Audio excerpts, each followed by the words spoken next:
continue notre petite exploration entre Tarot de Marseille et Rider-Waite et aujourd'hui on va s'intéresser à cette fameuse arcane numéro 13, l'arcane sans nom. Alors, ça c'est la première chose qu'on va noter justement dans le nom de la carte. Ici, on a une arcane qui n'a pas de nom, alors que dans la version Rider, on l'a appelée la mort. Vous vous souvenez, quand on avait fait le mât, je vous avais dit qu'il y avait deux ASN, il y a l'arcane sans nombre, qui est le mât, où on n'a pas de numéro, et on a cette deuxième carte, l'arcane sans nom, qui est la numéro 13. Ici, on a une représentation avec le Marseille qui va être beaucoup plus de l'ordre du symbole. Mais le fait qu'elle n'ait pas de nom, alors la première chose c'est le fait de pas nommer quelque chose qui peut faire peur. Déjà, c'est un peu comme dans Harry Potter avec celui dont on ne prononce pas le nom parce que quelque part quand on ne nomme pas, on a cette superstition de ne pas l'attirer. Et puis on est dans quelque chose de l'ordre de la transformation. C'est une transformation, mais la transformation, en réalité, on verra que c'est un mot qui est beaucoup plus adéquat avec tempérance que avec l'arcane sans nom. L'arcane sans nom, c'est plus le côté de recyclage. C'est plus le côté de passer des étapes qui vont être importantes et des étapes qui vont être difficiles. Ici, avec la mort, on est vraiment dans la symbolique de la mort. Donc tout ce qui va être le deuil, tout ce qui va être les fins, tout ce qui va être les stops, etc. Il y a quelque chose qui se stoppe, il y a quelque chose qui s'arrête et bien sûr tout ce qui découle de ces états. On a le même numéro, la numéro 13, et au niveau de l'environnement, alors là on a quand même des différences. D'ailleurs l'arcane sans nom est une carte qui est assez fournie. L'arcane sans nom ici, on a vraiment ce côté d'un sol qui est noir. Il n'y a pas beaucoup d'arcanes majeures où le sol est vraiment noir. On verra que sur le diable aussi il y a du noir, mais sinon sur les cartes dans l'ensemble il n'y a pas beaucoup d'arcanes majeures où il y a beaucoup de noir comme ça. Et ce qu'on y voit, c'est qu'il y a beaucoup de plantes qui poussent, des plantes bleues, des plantes couleur automnale, comme j'aime bien les appeler. On a des os, on a deux têtes, on en a une tête couronnée, on a une tête qui n'est pas de couronne, on a un pied, on a deux mains. Bref, on a des os, des membres, on a de la végétation. On est sur un terrain qui est fertile, c'est pas un terrain stérile où rien ne pousse. On est sur un terrain, c'est du terreau en fait, tout simplement. Et on a vraiment ce côté de la vie est là en réalité. La vie, elle est là, même si dans un premier temps on ne la voit pas, la vie est toujours là. Ici, on est dans une représentation au niveau du paysage de ce qui se passe quand on est confronté à la mort. On a ici le personnage qui est étendu au sol et qui est mort. On a le personnage ici qui est un peu hébété et qui regarde ce qui se passe mais sans vraiment trop savoir quelle position il a à prendre. On a le personnage qui détourne la tête parce qu'il y a ce refus de la mort et il y a ce côté de je ne veux pas voir ça. Et il y a ce personnage qui accepte complètement la mort et qui voit la mort comme quelque chose de complètement naturel et qui l'accueille en réalité. On voit aussi que dans le fond, on a deux tours avec ce soleil qui peut à la fois être un lever et un couchant, c'est-à-dire ce côté de le soleil se couche, c'est la fin de la vie, quoi. C'est le dernier rayon de soleil de vie qui s'en va en réalité de quelque chose et donc qui conduit en fait à la nuit qui représente en réalité la mort. À l'inverse, on peut aussi avoir le jour qui se lève et qui représente le fait d'avoir une nouvelle journée qui commence, le fait d'avoir quelque chose de nouveau qui vient vraiment se lever. C'est un peu comme la chanson du groupe Téléphone, le jour s'est levé sur une étrange idée, cette nuit j'ai rêvé que ce soir je mourrais, et du coup il fait toute sa journée en avançant avec cette espèce de crainte de la mort et en fait il se rend compte que finalement tous les jours que l'on vit c'est la vie et en fait toutes les nuits sont des sortes de morts et que il faut vraiment profiter de la vie quand elle est là. Donc ici on a une représentation qui est quand même assez riche dans le Rider mais qui tourne quand même toujours autour de ce symbolisme de la mort, ce côté de décès, ce côté de passage et d'achèvement en fait de la vie. Et puis ici on est vraiment sur une symbolique, on va dire que Oui, il y a des choses qui se terminent et oui, il y a des moments où on va faucher certaines choses ou certaines choses vont être fauchées en plein vol, mais en réalité, la vie toujours continue et c'est un peu plus, en fait, ici, on a plus la représentation du roi lion qui parle à son fils en disant les lions mangent les antilopes, mais les antilopes mangent l'herbe et quand le lion meurt, eh bien, il devient de l'herbe. Donc, on a cette espèce de cycle éternel de vraiment de retour à la terre et de renaissance perpétuelle. Au niveau du personnage, on a deux personnages aussi qui sont très très très différents, tout simplement parce que on a deux squelettes, hein, ça change pas, mais d'un côté on a un personnage qui est en armure et qui porte un drapeau et qui est sur un cheval, et ici on a un personnage qui est complètement dépouillé, qui n'a absolument pas d'armure, pas de drapeau, mais qui a une faux. Ici on est dans la représentation de la mort qui va faucher, qui va balayer la vie, qui va venir couper court à quelque chose. Ici, on est plus sur une symbolique de la mort qui arrive avec son petit étendard. J'arrive, faites place, et de toute façon, vous n'avez pas le choix. C'est un peu l'ange de la mort, là. C'est un peu ce côté de, voyez qui je suis là pour venir chercher une âme, je suis quelqu'un auquel vous devez un certain respect, et c'est que vous devez aussi m'accueillir, même si je vous fais peur, même si vous n'avez pas envie de me voir, même si, quelle que soit quelque part la façon dont vous m'accueillez, eh bien quelque part je suis là, je suis fière et puis j'ai mon rôle, j'ai ma place. Moi mon rôle c'est celui-là, je l'assume et je suis fière et puis de toute façon pour moi ça me fait pas peur de combattre pour aller chercher ce que j'ai décidé de finir. Ici on est dans quelque chose où on est beaucoup plus dépouillé, il n'y a aucune protection parce que personne n'est exempt de mourir, hein, de toute façon on est tous destinés à la même chose, mais aussi personne n'est exempt de pouvoir se blesser un jour. Et c'est cette représentation qu'on va aussi retrouver avec cet arcane sans nom auquel il manque un pied, c'est-à-dire que il s'est même coupé son propre pied, donc il est blessé.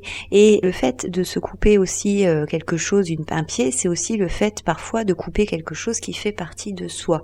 Et symboliquement, eh bien ça peut être couper une mauvaise habitude, ça peut être aussi couper avec justement quelque chose qui n'est pas bon pour nous. Par exemple, si je sais pas, on va prendre un truc assez léger, mais imaginons que vous avez les oreilles percées et que vous ayez mis pendant 10 ans des boucles d'oreilles de tout genre, et puis un jour, vous savez pas pourquoi, le corps dit stop, il ne veut plus ces boucles d'oreilles parce que vous avez une espèce d'allergie, de rejet justement à cet objet, et bien quelque part vous allez devoir enlever, vous allez devoir couper en fait avec cette habitude de mettre quelque chose dans les trous de vos oreilles, tout simplement parce que votre corps le rejette. Et ça c'est aussi une symbolique du Marseille qu'on retrouve pas forcément ici d'ailleurs.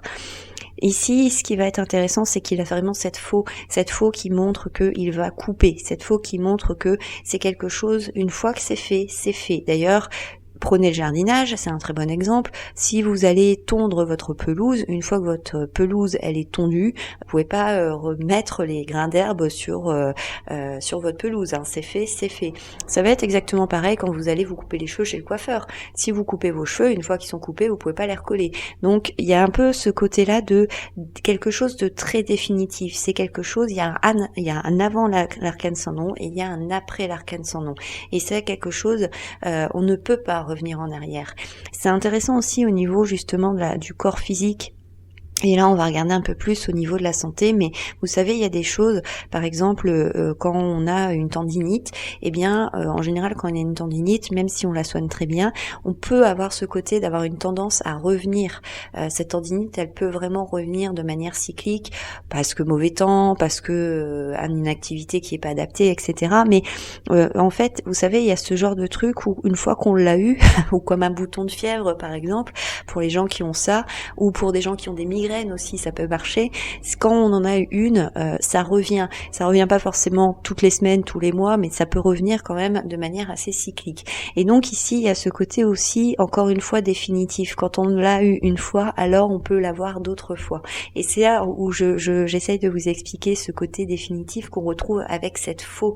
Et cette faux, D'ailleurs, on est dans quelque chose où la lame est rouge, donc c'est quelque chose qui est de l'ordre de l'action, qui est de l'ordre de la passion, qui est de l'ordre de quelque chose qui est sanguinaire. Hein. C'est pas quelque chose de doux, c'est pas quelque chose où ça va se passer tranquille ou bilou. L'arcane sans nom, c'est une carte qui est difficile, on est tous d'accord là-dessus, mais c'est quelque chose qui est immuable et sur lequel on ne peut pas lutter.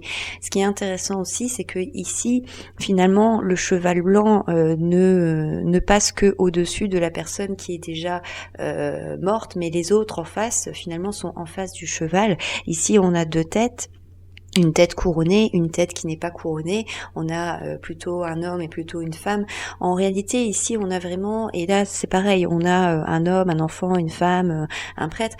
C'est vraiment la symbolique que la mort concerne tout le monde, et c'est pas parce que on est pauvre, riche, c'est pas parce qu'on a un statut social ou qu'on est personne, c'est pas parce qu'on est blond, brun, roux ou je ne sais quoi, c'est pas parce qu'on est gros, petit, maigre, grand, qu'on est une femme, un homme, un enfant, que on est épargné par ce phénomène de mort, de décès, et que même dans nos situations, en fait, finalement, on peut pas se dire c'est comme ça toute la vie. Si un jour vous travaillez dans une boîte, c'est pas parce que vous travaillez et que vous êêtes content à l'instant où vous dites ça que ça va durer jusque la fin de votre vie professionnelle, parce que peut-être que votre entreprise va faire faillite, peut-être qu'à un moment donné vous en aurez marre et que vous aurez envie de changer, peut-être que vous allez déménager parce que votre conjoint va être affecté ailleurs. Donc, il y a cette espèce de côté de accepter aussi que même les choses sont pas forcément définitives. Et c'est pour ça que cette carte de l'arcane sans nom est vécue un peu difficilement, parce que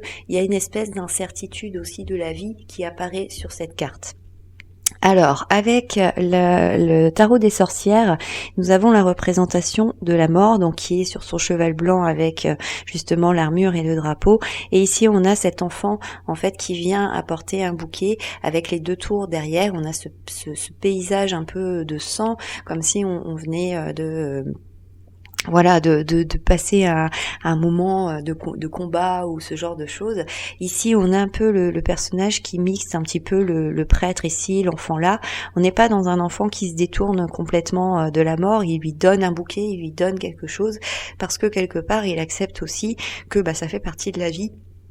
Et en même temps, on voit que là, il s'éloigne en fait de la ville. Donc on voit que quelque part, l'heure n'est pas venue d'aller chercher quelqu'un dans cette ville. Et quelque part, c'est aussi une forme de reconnaissance et de soulagement. C'est comme quand, par exemple, vous attendez les résultats de quelque chose et que vous vous dites, j'espère que c'est pas trop grave, etc. Et que on vous dit, c'est pas grave. Vous avez cette espèce de soulagement de, bon, c'est chiant, mais c'est rien. Ça prendra du temps à soigner, mais c'est pas grave. Et c'est exactement ça qui est représenté dans cette carte.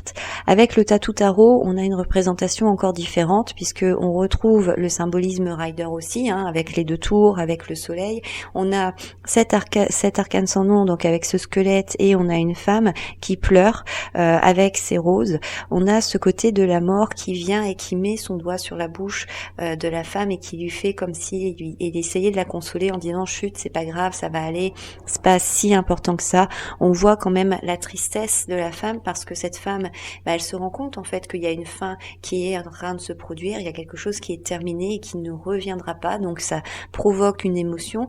On voit que le squelette, par contre, lui, il n'y a pas d'émotion, c'est juste un squelette, tout simplement parce que la mort n'est ni bonne ni mauvaise en soi, c'est juste quelque chose qui doit se faire. Et elle a ce côté de besoin de manifester en fait cette émotion face à cette fin. Et là, on commence aussi à voir la représentation du papillon, ce côté de, à un moment donné, on a vécu la fin, par exemple, de l'enfance et on passe à l'âge adulte. Donc, il y a aussi ce sentiment en fait de tristesse qui est lié à une forme de nostalgie, parce que une fois que l'enfance est terminée, eh bien, on est obligé en fait d'accepter cette fin en soi, et donc accepter que certaines choses ne se produiront plus jamais. Avec le tarot de la loi d'attraction, là on rechange de registre encore, on est complètement sur la vision du papillon, c'est-à-dire on est dans la chrysalide, on est en train de sortir, on sait que c'est pas facile pour lui parce que ça lui demande un effort, ça lui a demandé aussi une préparation, il n'est pas atteint cet état-là du jour au lendemain, il n'est pas devenu papillon comme ça en une nuit, il a quand même dû rester dans sa coquille, dans son cocon un certain temps.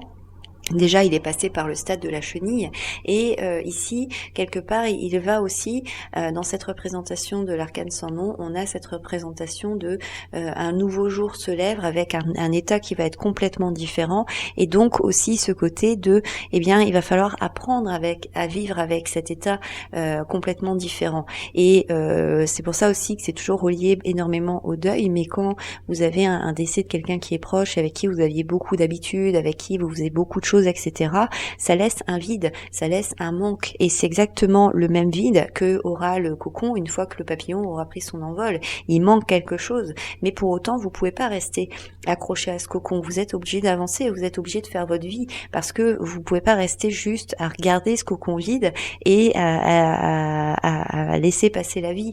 Donc il y a cette difficulté aussi à dire au revoir, mais qui est importante, qui est nécessaire si justement ce papillon veut continuer à profiter de la vie. Et avec le Lily White Tarot, eh bien nous avons cette représentation. Alors cette représentation, elle est vraiment particulière. Ici, on est plus dans un fossile, un fossile vraiment de quelque chose qui est mort et mort et mort depuis des lustres et des lustres et des lustres. On est presque dans la représentation du préhistoire. Et pourtant, le squelette est toujours là, c'est-à-dire que on a toujours une trace aussi de ce squelette et de finalement le fait que le squelette lui n'a pas disparu. On a cette plante qui vient comme arroser un petit peu tout ça. On a évidemment une des cornes qui est intacte, une qui est cassée, parce qu'il y a aussi ce côté de peut-être que la mort a été violente, peut-être que la mort a laissé des traces, mais il y a aussi ce côté en fait dans cette carte que c'est pas la mort qui a une fin en soi, parce que on laisse quand même toujours quelque chose. Et c'est pour ça que même si cette carte elle est un peu abstraite, je trouve qu'elle est quand même assez positive dans le sens où elle permet aussi de construire quelque chose. Cette plante, elle vient de l'intérieur du crâne, donc c'est-à-dire que la graine, elle s'est mise à l'intérieur et c'est justement la transformation de cet animal en squelette qui a permis aussi à la graine de nourrir, de grandir et de devenir une plante. Donc on est là dans la représentation du roi lion, le lion mange l'antilope mange l'herbe et le lion quand il meurt, il se transforme en herbe, mais c'est un peu ça et ce côté aussi de la mort n'est pas en fait la mort physique et la mort physique, mais il peut en rester quelque chose, il peut en subsister quelque chose, et donc il faut aussi accepter ça, et c'est aussi pour ça que c'est important de savoir aussi ce qu'on veut laisser derrière soi, une fois que notre moment sera venu le plus tard possible, espérons-le, et dans les bonnes conditions. Voilà. Alors, voilà ce que je pouvais vous dire sur l'arcane sans nom, que moi j'appellerai toujours l'arcane sans nom, puisque je suis beaucoup plus tendance Marseille que Rider, même si le Rider ne me dérange pas. J'espère que la vidéo vous intéressait. N'hésitez pas à me laisser un petit commentaire sous la vidéo. N'hésitez pas à me laisser un petit pouce vers le haut si vous avez aimé la vidéo. Abonnez-vous à la chaîne. Activez la petite cloche pour recevoir les notifications pour les prochaines vidéos. Moi, je vous laisse là. On se retrouve bientôt pour la carte Tempérance. Et comme d'habitude, prenez soin de vous. Ciao!